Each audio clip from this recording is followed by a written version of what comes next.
Good morning, Intenders. Good morning. Welcome back to Morning Intentions. Today is Monday, March 2nd, and it's time for a brand new theme. We've been letting you know about this theme for the last month, so this isn't going to be a surprise. Normally, we wait until today to do the big reveal. What's the brand new theme of the month?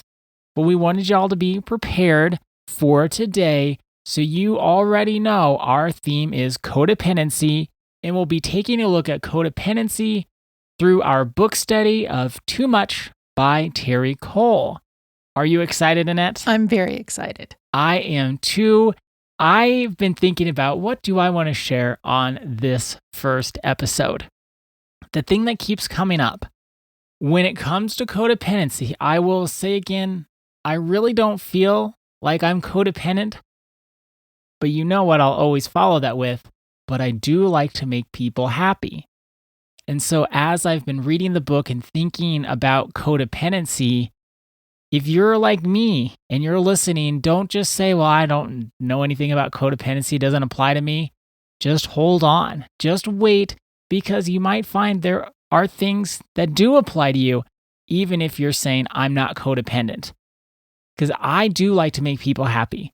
When I am giving a gift to somebody, honestly, I want them to open it the day I get it. I am so excited. I love it. I love seeing people's faces light up if I give them something I think they'll enjoy, or if I do something for them that will make their life easier. I just love doing that. It makes the world better. It makes me happier. It makes me happy to help make people happy. The thing, though, that can get out of hand, I think, pretty quickly and translate itself into codependency, because if I'm trying to make people happy at my own expense, or the expense of my happiness, my energy, my values, my truth, Your peace. my peace, all those things we talked about during our month of alignment last month, that is the slippery slope towards codependency.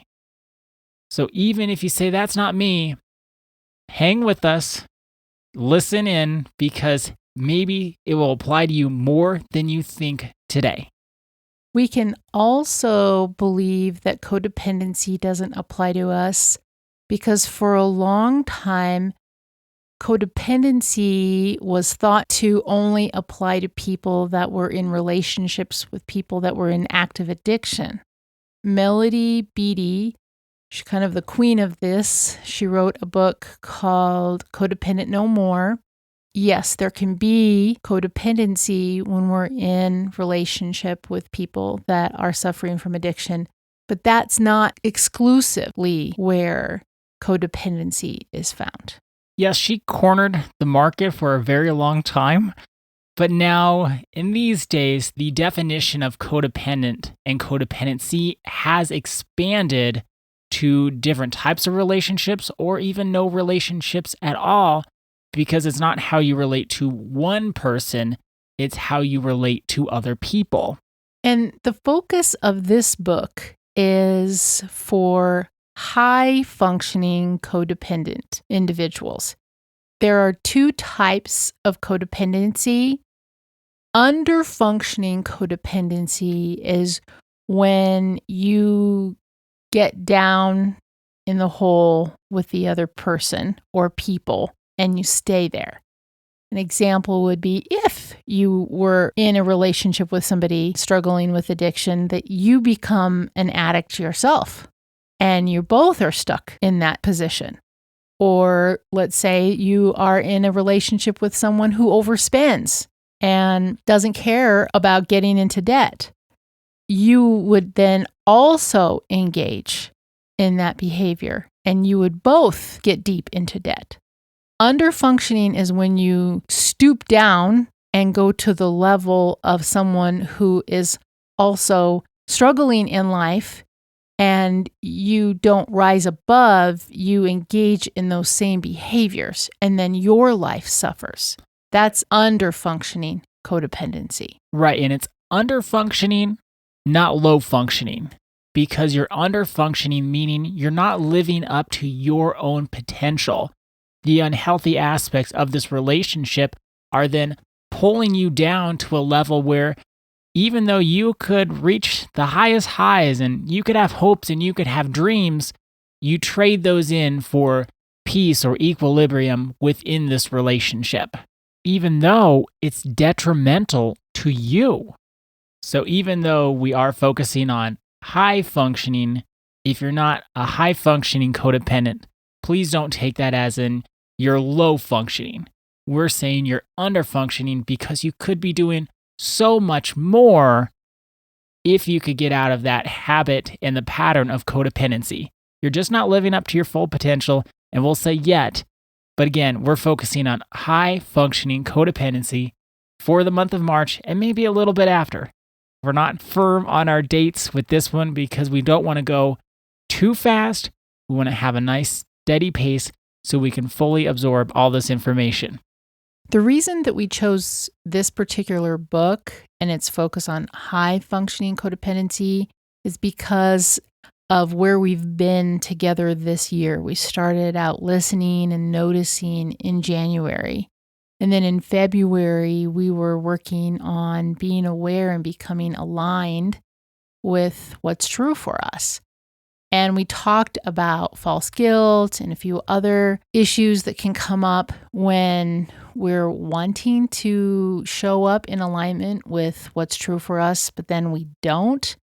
High functioning codependency is also in that category. It can prevent us from showing up as that best version of ourselves, who we want to be. Under functioning and high functioning, the same person can actually have both of those experiences, like in one situation or with certain people. We can be under functioning, but we will have more of a high functioning tendency throughout our life. It's a little nuanced, but there can be certain situations where we might be able to see ourselves as, I'm kind of under functioning in this situation. But overall, I'm a high-functioning codependent, but that codependency is always there.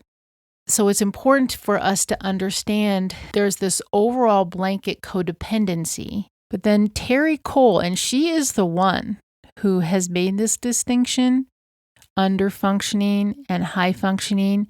Based on the work that she has done with her clients, she noticed that there was another type of nuanced codependency, and she calls it high functioning codependency.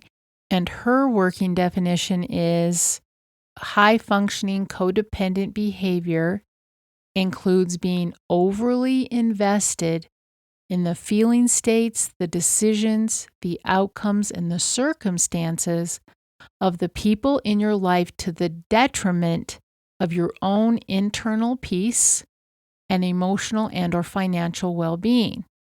She also goes on and says that high-functioning codependent relationships can include blurred boundaries and imbalanced effort and power, with the high-functioning codependent often taking responsibility for fulfilling the other person's needs and trying to control most aspects of the relationship. Terry Cole repeatedly in the book will remind us that high-functioning codependents are extremely capable people, and they are very successful in their own lives. But because of the overextending that they do, the overfunctioning that they do, the overgiving that they do, the over-focusing on others that they do way too much.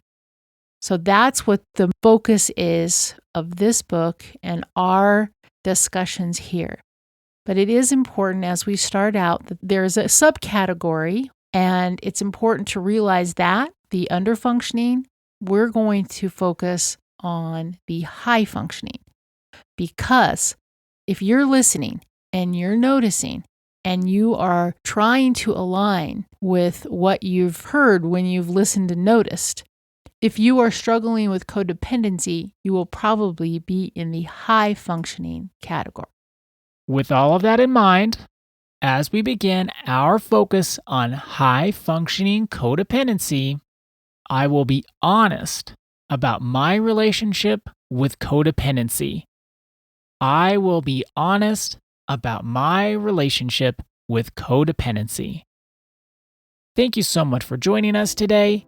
Our day is better because you are part of our day. See you tomorrow. See you then.